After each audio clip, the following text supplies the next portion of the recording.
والعاقبۃ للمتقین والصلاة والسلام علی من لا نبی بعد اما بعد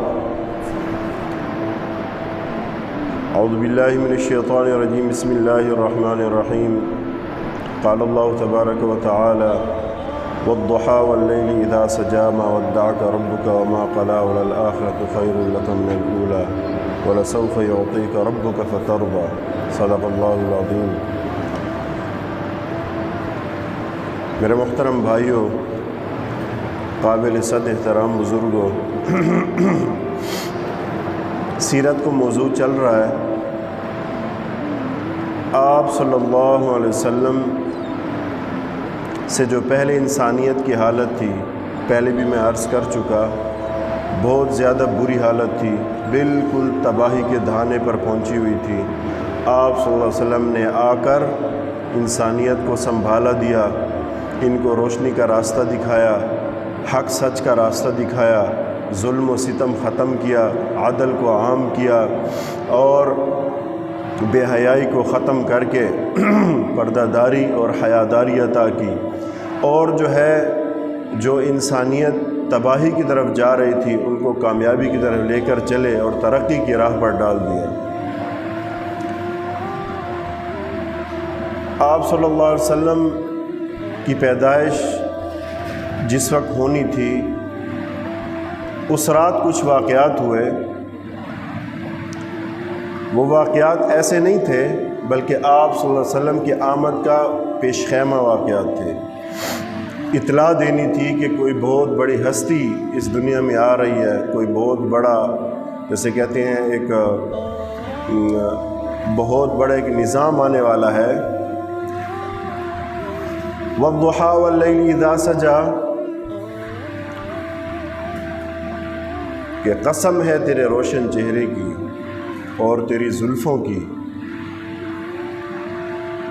ما ودعك ربك وما قلى، اس کے پیچھے ایک بات ہے کہ جو ابو جہل کی بیوی تھی ام جمیل، اس نے حضور صلی اللہ علیہ وسلم کو طعنہ دیا راستہ چلتے ہوئے کہ نعوذ باللہ من ذالک، آپ پر وہ شیطان نہیں آتا؟ جبرائیل علیہ السلام کی گستاخی کی، کچھ وحی کا سلسلہ منقطع ہو گیا تھا کچھ عرصے کے لیے، تو آپ صلی اللہ علیہ وسلم بہت رنجیدہ خاطر ہوئے، دل گرفتہ ہوئے، تو اللہ تعالیٰ نے قسمیں کھائیں، والضحیٰ آپ کے روشن چہرے کی قسم، واللیل اور آپ کی زلفوں کی قسم، ما ودعک ربک وما قلی، نہ آپ کا رب آپ سے ناراض ہے نہ آپ کو چھوڑا ہے، وَلَلْآخِرَةُ خَيْرٌ لَكَ مِنَ الْأُولَىٰ، اور جو آخرت ہے وہ آخر جو ہے وہ پہلے سے بہتر ہے، یعنی آخرت دنیا سے بہتر ہے۔ وَلَسَوْفَ يُعْطِيكَ رَبُّكَ فَتَرْضَىٰ، اللہ تعالیٰ آپ کو اتنا زیادہ دے گا کہ آپ راضی ہو جائیں گے۔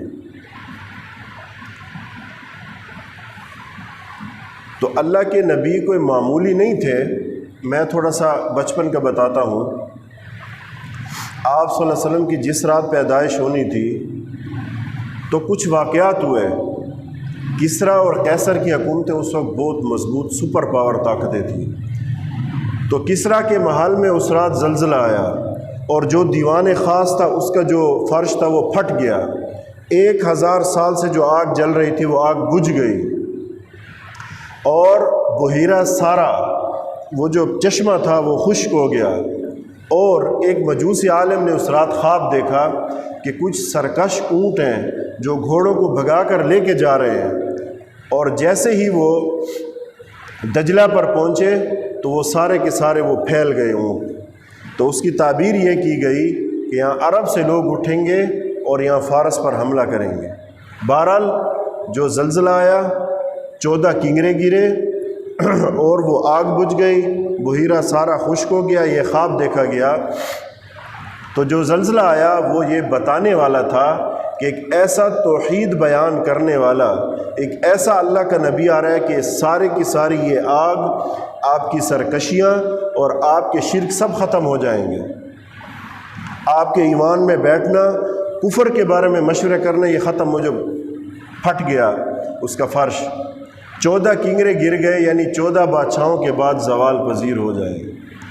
تو 4 سال میں تو بادشاہ چلے گئے، باقی جو آخر میں تھے جو حضرت عمر رضی اللہ عنہ کے دور میں وہ فتح ہو گیا، پھر کسرا کا وہ جو محل تھا، علاقہ تھا، وہ ساری سلطنت تہ و بالا ہو گئی، صحابہ نے کر دی۔ اور جس آگ کو وہ پوجتے تھے، 1000 سال سے لگنے والی آگ جو کبھی نہ بجھی تھی، 24 گھنٹے اس کے خادمین رہتے تھے، اور مشک اور عنبر اور سندل کی لکڑیاں تاکہ خوشبودار ہوں، اس سے وہ آگ جلائی جاتی تھی، وہ بجھ گئی۔ تو پتہ چلا کہ ایک عظیم الشان واقعہ ہونے والا ہے، کوئی عظیم الشان شخصیت آنے والی ہے۔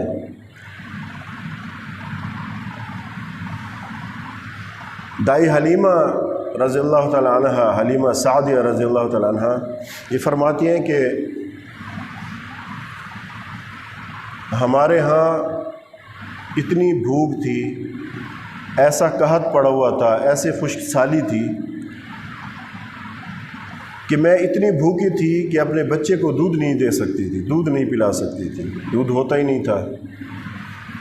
ہم پریشان حال تھے کہ کیا کریں گے، اور میں اتنی ناتواں ہو چکی تھی، اتنی کمزور پڑ گئی تھی کہ آسمان کی طرف سر اٹھا کر بھی نہیں دیکھ سکتی تھی۔ چنانچہ اسی پریشانی کے عالم میں نے خواب دیکھا کہ کوئی انتہائی نورانی شکل والے، بہت خوبصورت داڑھی لمبی سفید ریش، وہ آئے، مجھے ایک نہر کے پاس لے گئے، وہاں کا شیرین میٹھا صاف ستھرا پانی مجھے پلایا تو میری ساری کمزوری دور ہو گئی، اور فرمایا کہ تم مکہ چلی جاؤ، وہاں تمہارے لیے بہت برکت رکھ دی گئی ہے۔ میں نے خواب چھپایا۔ بہرحال جیسے وہ طریقہ کار تھا کہ جو مکہ میں بچہ پیدا ہوتا تھا، جو شہر میں پیدا ہوتا تھا، تو اس بچے کو کچھ عرصہ کے لیے بہترین فضا، تاکہ وہ فضا بھی اچھی ہو، خالص ہو، اور زبان بھی صحیح سیکھ جائے، خالص زبان سیکھ جائے۔ تو یہ وہاں کا دستور تھا، یہ طریقہ تھا کہ بچے کو 2، 2.5، 3 سال کے لیے باہر بھیج دیتے تھے۔ تو یہ ساری کی ساری جتنی بنی سعد کی یہ دائیاں، یہ سب کی سب جو ہے وہ روانہ ہوئی، یہاں پہنچیں، مکے پہنچ گئیں۔ اب ہر دائی کی یہ کوشش ہوتی تھی کہ کوئی امیر زادہ ہو، کوئی سردار کا بیٹا ہو، کوئی رئیس کا بیٹا ہو، کوئی مالدار کا بیٹا ہو، تاکہ ہمیں اس کے بدلے میں عوض اچھا ملے، پیسہ زیادہ ملے، ہماری ضرورتیں پوری ہوں۔ چنانچہ جیسے آئیں، جیسے کہتے ہیں نا لپکنا، تو لپک پڑی، کوئی کس کے گھر، کوئی کس، سب کو مل گئے بچے۔ اللہ تعالیٰ نے اس عورت کے مقدر میں، اس کے نصیب میں ایک ایسی سعادت لکھی تھی جو کسی کے حصے میں بھی نہیں آئی تھی۔ تو سب ایک جیسی، سب بچے لے کر، گود بچے لے کر، دودھ پلا کر اس کے پیسے لیتی تھی، لیکن اس عورت کے اللہ جو نصیب، اب کسی دائی کا آتا ہے ذکر جو ان کے ساتھ تھیں؟ کسی کا نہیں مشہور۔ حلیمہ سعدیہ مشہور ہے، حضور کی ماں ہے، دودھ پلایا ہے، رضائی ماں ہے۔ سنا ہے کسی اور کا جو اس کے ساتھ تھیں؟ کسی کا نہیں۔ اس عورت کے نصیب میں اللہ نے یہ سعادت لکھی تھی، یہ خوش نصیبی لکھی تھی۔ یہ پریشان ہو گئیں کہ مجھے تو بچہ نہیں مل رہا۔ بہرحال ایک گھر میں گئی، وہاں پوچھا تو انہوں نے کہا یہ تو یتیم ہے، یتیم بچہ ہے۔ تو جو عورتیں آتی وہ چھوڑ کر چلی جاتی کہ یتیم ہے، ہمیں یہاں سے کیا ملنے والا ہے، چلو آگے چلو۔ تو حلیمہ سعدیہ انہوں نے اس پر لبیک کہا کہ میں یہ بچہ لیتی ہوں۔ تو کہتی جیسے مجھے آمنہ نے بتایا کہ سامنے بچہ ہے، وہ سفید اون کے لباس میں لپٹے ہوئے تھے آپ صلی اللہ علیہ وسلم، تو کہتے ایسے نورانی خوبصورت چہرہ، جب میں نے اٹھایا تو ہنسنے لگے، اور ہنسی کی وجہ سے نور نکلنے لگا، مجھے بڑا اچھا لگا، میں نے سینے سے لگایا۔ تو فرماتی ہیں جب میں آ رہی تھی تو چونکہ ہم بھی کمزور تھے، ہماری سواریاں بھی کمزور تھیں، اس زمانے میں گاڑیاں تو تھیں نہیں کہ پٹرول ڈالو اور یہ ڈالو، وہ بھی تو کھانا، اب خوش سالی تھی وہاں پہ۔ تو کہتے ہیں میری اونٹنی بڑی لاغر اور بڑی کمزور تھی، مریل سی تھی، سب سواریاں آگے اور حلیمہ پیچھے ہے۔ چنانچہ بات ہوئی، میں نے بچہ لیا، جو ہی میں سواری پر بیٹھی اور روانہ ہوئی تو کہتے ہیں اسی وقت سے ان کی برکتیں شروع ہو گئیں، اور جو میری سواری تھی، میری لاغر اونٹنی، وہ سب سے آگے تھی۔ وہ عورتیں پوچھنے لگی کہ حلیمہ کی سواری کو کیا ہو گیا، آتے وقت تو اتنی کمزور تھی اور جاتے وقت یہ سب سے آگے، طاقت کہاں سے آئی؟ تو حلیمہ فرماتی ہیں اس بچے کا، یہ جو بچہ ہے یہ بڑا باسعادت اور بابرکت ہے، اس کی برکتیں ہیں۔ اپنے علاقے میں پہنچے، گاؤں میں، جب گاؤں میں پہنچے سب کا یہی حال تھا، خوش سالی، پریشانی، بھوک۔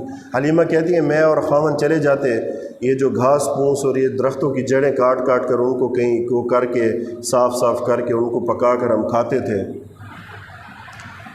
ایسے گزارا چل رہا تھا۔ لیکن جب سے ہم اس بچے کو لائے تو کہتے ہیں ہماری جو بکریاں تھیں وہ بھی کمزور ہو چکی تھی، جب گھاس نہ ہو تو کیا کھائیں گے بکری، جب کھائیں گے نہیں تو دودھ کہاں سے دیں گے۔ تو کہتے ہیں جب سے یہ آئے ہماری بکریاں جاتی اور جب واپس آتی تو ان کے تھن دودھ سے بھرپور ہوتے، لبالب بھرے ہوئے ہوتے، جتنے ہمارے گھر میں برتن ہوتے سب بھر جاتے۔ اتنا رزق کی وسعت ہو گئی کہ آس پاس کے جو لوگ تھے وہ اپنے بچوں کو یا اپنے جو ان کو چراتے تھے، کسی کے نوکر بھی ہوں گے یا اپنے بچوں کو یا خاوند جس کو بھی، کہ ایسے کیا کرو جہاں حلیمہ کی بکریاں چرتی ہیں آپ بھی وہاں چرایا کرو تاکہ ہماری بکریاں بھی ایسے واپس آئیں۔ تو فرماتی ہیں جس دن سے ہم اس بچے کو لائے ہیں اسی دن سے برکات کا ایسا ظہور ہوا ہے کہ ہماری وہ پریشانی، ہماری وہ بیماری، ہماری وہ بھوک، وہ پیاس سب ختم ہو گئی اور رزق کی فراوانی ہو گئی۔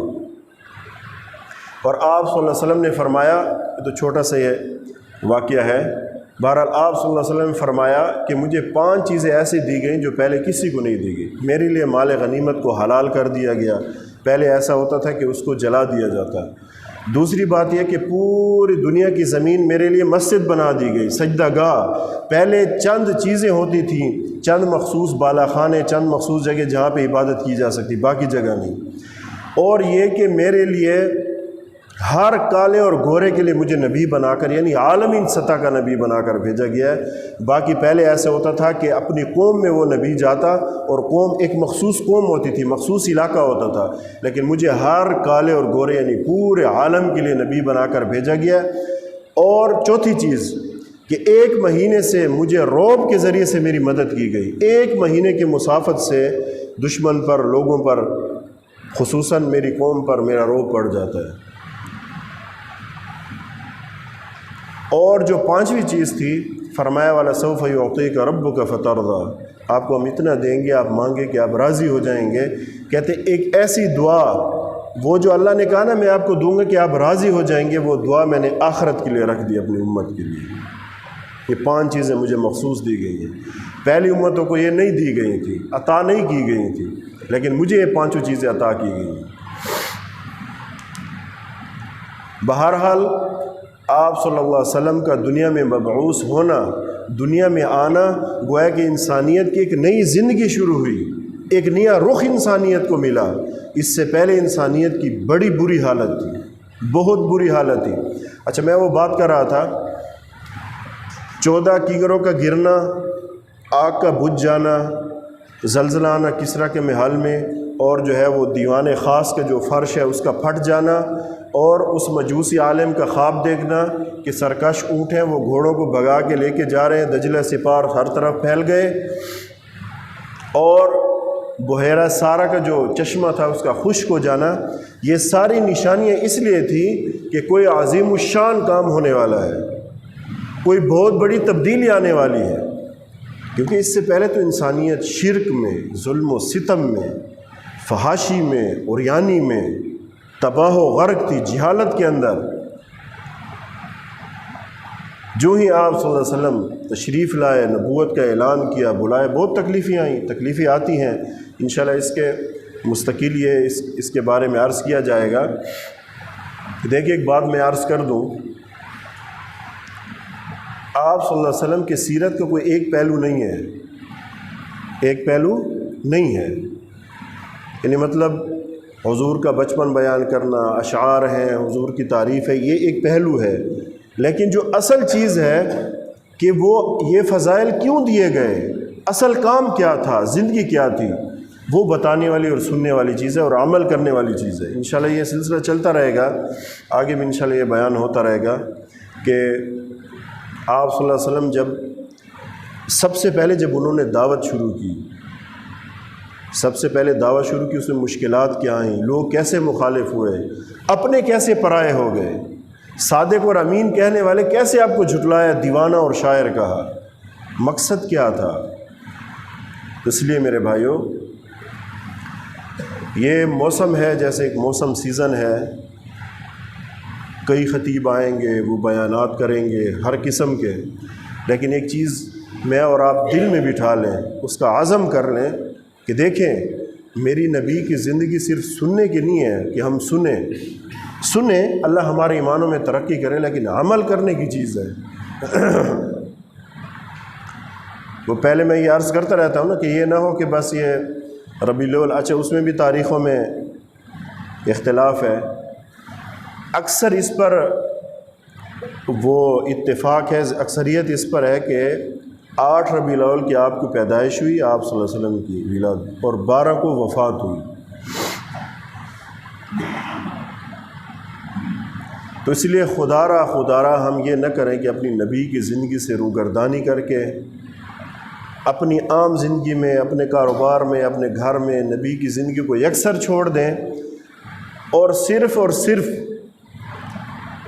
بیانات سننے کے لیے، ثواب کا کام ہے، بہت اچھی بات ہے، لیکن صرف سننا نہ ہو بلکہ عمل کی نیت سے بیٹھیں اور دیکھیں کہ میرے نبی کی زندگی کیا کہتی ہے، ہمیں کس طرف لے جانے والی ہے، ہماری رہنمائی کیسے کی۔ اتنے بڑے فضائل ہیں جس نبی کے جو وجہ کائنات ہے، وجہ کائنات، اور تمام لکل نبی کہ کہتے ہیں نا جیسے ہر نبی کو اللہ تعالیٰ نے فضائل دیے تھے، لکل نبی فی الانام فضیلۃ وجملتها مجموعۃ لمحمد، جتنے انبیاء کے اندر صفات ہیں وہ سب ان کے اندر جمع کر دی گئی، لیکن ایک بہت بڑا مقصد ہے، مقصد کو ہم بھلا دیتے ہیں، باقی چیزیں سن لیتے ہیں۔ آپ کے معجزات بھی ہیں، آپ کی ذات مبارک، آپ کی جو سیرت ہے، آپ کی جو جسامت ہے اور جو خوبصورتی ہے وہ الگ ہے، اور آپ کی جتنے معجزات ہیں وہ بھی ہیں، اور آپ کے باقی فضائل بھی ہیں، سب کچھ ہے، یہ سب سننے کے لائق ہیں۔ لیکن جس نبی کو یہ ساری فضیلتیں دی گئیں، اس نبی کا کام کیا تھا، اور جس کے لیے اتنی تکلیفیں خود بھی برداشت کی، صحابہ نے بھی کی، آپ کی بیٹیوں تک نے کی، دامادوں نے کی، آپ کے یاروں نے کی، وہ کیا چیز تھی، کس لیے کیا تھا؟ تو اس چیز کو ہم بہت زیادہ، اس پر ہم بڑا غور کریں، بڑا سوچیں۔ انشاءاللہ یہ چلتا رہے گا، آگے انشاءاللہ مزید بھی اس کو بیان کرتے رہیں گے، اور جتنا سنا ہے، دیکھیں میں ہمیشہ ایک بات کہتا ہوں، سب سے پہلے میں خود اپنی نیت کرتا ہوں کہ میں خود بھی بات جب کروں تو عمل کی نیت سے بیٹھوں کہ اللہ مجھے بھی اس پر عمل عطا فرما اور اس کو قبولیت اس بات کو عطا فرما۔ آپ بھی جتنے حضرات بیٹھے ہیں، اللہ آپ کو بہت جزائے خیر دے، اللہ آپ کو دونوں جہانوں کی سعادت نصیب کرے۔ اس نیت سے ہم بیٹھا کریں کہ اللہ ہمیں عطا فرما کہ جو کچھ بیان ہو رہا ہے، بیان کرنے والے کو اور ہم سننے والے سب کو اس پر عمل کرنے کی توفیق عطا فرما۔ دیکھیں باتیں تو اب ربیع الاول کا مہینہ یہی موضوعات چلیں گے، آپ سن بھی سکتے ہیں، میڈیا پر بھی سن سکتے ہیں، ہر جگہ بہت اعلیٰ سے اعلیٰ بیانات۔ مجھے تو طریقہ بھی نہیں آتا بیان کرنے کا، نہ کوئی خاص میرا طرز ہے، ایک سیدھا سادہ طرز ہے۔ بہت اعلیٰ سے اعلیٰ خطیب آئیں گے، لیکن کیا جب ہم ان کو سنتے ہیں، جب ہم سیرت کو سنتے ہیں، پہلی بات تو میں یہ عرض کروں گا کہ ہم سیرت کو خود پڑھیں۔ الحمدللہ پڑھے لکھے ہیں، سیرت کی بڑی آسان کتابیں ہیں، مستند کتابیں ہیں، ہم ان کو خود پڑھیں، چاہے کئی جلدیں کیوں نہ ہوں، ایک ایک کر کے آہستہ آہستہ اس کو پڑھیں، خود پڑھیں۔ کہیں کوئی بات سمجھ نہ آئے مجھ سے بھی پوچھ سکتے ہیں، علماء سے پوچھ سکتے ہیں، جہاں دل چاہے آپ کا۔ اور دوسری بات یہ کہ جب بھی بیٹھیں ہم عمل کی نیت سے بیٹھیں اور خود مطالعہ کریں کہ سیرت کیا کہتی ہے، سیرت کے کتنے پہلو ہیں، اور اس کا منشا کیا ہے، یہ جو بیان کی جاتی ہے سیرت، مقصد کیا ہے اس کا، کہ ہماری زندگی کیسے بن جائے۔ تو اس کے لیے ہم سب انشاءاللہ اللہ ہم کو عمل کرنے کی توفیق عطا فرمائے۔ آپ سب بھی دعا کیا کریں اور میں بھی دعا کروں گا۔ وآخر دعوانا الحمدللہ رب العالمین۔